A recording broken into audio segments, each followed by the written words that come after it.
ಎಲ್ರಿಗೂ ನಮಸ್ಕಾರ.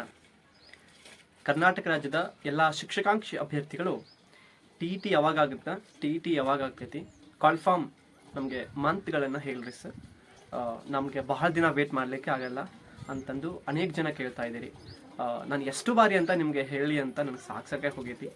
ಆದರೂ ಕೂಡ ನಾನು ನಿಮಗೆ ಅರ್ಥ ಆಗೋ ಹಂಗೆ ಈ ಒಂದು ವಿಡಿಯೋದೊಳಗಡೆ ನಾನು ಹೇಳಲಿಕ್ಕೆ ಇಷ್ಟಪಡ್ತೀನಿ.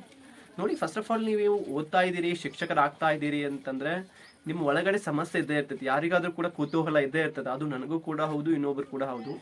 ಬಟ್ ವ್ಯವಸ್ಥೆ ಅನ್ನ ನಾವು ಅರ್ಥ ಮಾಡ್ಕೊಳ್ಬೇಕಾಗ್ತೈತಿ. ಈಗ ಏನು ನಡೀತಾ ಇದೆ ಸುತ್ತಮುತ್ತಲಿನ ಒಂದು ನಮ್ಮ ಪ್ರಸ್ತುತ ದಿನಮಾನದೊಳಗಡೆ ಸ್ವಲ್ಪ ಸಮಯ ಬೇಕಾಗ್ತೈತಿ. ಓಕೆನಾ? ಇವಾಗ ಟಿ ಪರೀಕ್ಷೆ ಆಗ್ಬೇಕಂತಂದ್ರೆ ಇಲ್ಲಿ ಆನ್ಲೈನ್ ಆಗಬೇಕು ಮತ್ತು ಆಫ್ಲೈನ್ ಆಗಬೇಕು ಅಂತಂದು ಇಲಾಖೆ ಒಳಗಡೆ ಗೊಂದಲ ಉಂಟಾಗೈತಿ. ಸೊ ಹಿಂಗಾಗಿ ತಡ ಆಗತೈತಿ. ದಯವಿಟ್ಟು ತಾಳ್ಮೆ ಇರಲಿ, ತಾಳ್ಮೆ ಜೊತೆಗೆ ಓದುವಂತಹ ಒಂದು ಹವ್ಯಾಸ ಕೂಡ ಇರಲಿ. ಇನ್ನು ಟಿ ಪರೀಕ್ಷೆ ಯಾವಾಗ ಆಕ್ಕೈತಿ ಅನ್ನೋದು ಕುತೂಹಲ. ಕನಿಷ್ಠ ಆದರೂ ಕೂಡ 1 ತಿಂಗಳು ಬೇಕು. ಇವಾಗ ನಾವು ಮಾರ್ಚ್ ತಿಂಗಳೊಳಗಡೆ ಅದೀವಿ ಅಂತಂದ್ರೆ ನಾವು ಕನಿಷ್ಠ ಆದರೂ ಇಲ್ಲಿಂದ 1 ತಿಂಗಳು ಮೇಲ್ಗಡೆ ಬೇಕಾಗ್ತೈತಿ. ಸೊ ಅದಕ್ಕೋಸ್ಕರ ಅಷ್ಟಾದರೂ ನೀವೇನು ಮಾಡಬೇಕು, ಕಾಯಬೇಕು. ಡೆಫಿನೆಟ್ ಆಗಿ ಆಗ್ತಾ, ಓಕೆನಾ? ಯಾಕಂದ್ರೆ ಅದು ಜಸ್ಟ್ ಕ್ವಾಲಿಫಿಕೇಶನ್ ಜೊತೆಗೆ ಎಲಿಜಿಬಿಲಿಟಿ ಸರ್ಟಿಫಿಕೇಟ್ ಆಗಿರೋದ್ರಿಂದ ಕಡ್ಡಾಯವಾಗಿ ಮಾಡೇ ಮಾಡ್ತಾರೆ. ನೀವು ಚೆನ್ನಾಗಿ ಓದ್ಕೊಳ್ಳಿ.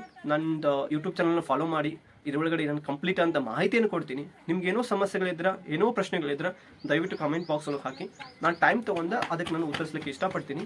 ಮತ್ತೆ ಮುಂದಿನ ವಿಡಿಯೋದಲ್ಲಿ ಸಿಗೋಣ. ಟೈಮ್ ವೇಸ್ಟ್ ಮಾಡ್ದಂಗೆ ಚೆನ್ನಾಗಿ ಓದ್ಕೊಳ್ರಿ ಮತ್ತು ನಿಮ್ಮ ಗುರಿಯನ್ನು ಮರಿಬೇಡಿ. ಕೆಲಸದ ಕಡೆ ಲಕ್ಷ್ಯ ಬಿಟ್ಟು ನೀವು ಓದುವಂತಹ ಕಡೆಗೆ ಲಕ್ಷ್ಯ ಕೊಡಿ ಅಂತ ಹೇಳ್ತಾ ವಿಡಿಯೋನ ಮುಗಿಸ್ತಾರೆ. ನಮಸ್ತೆ.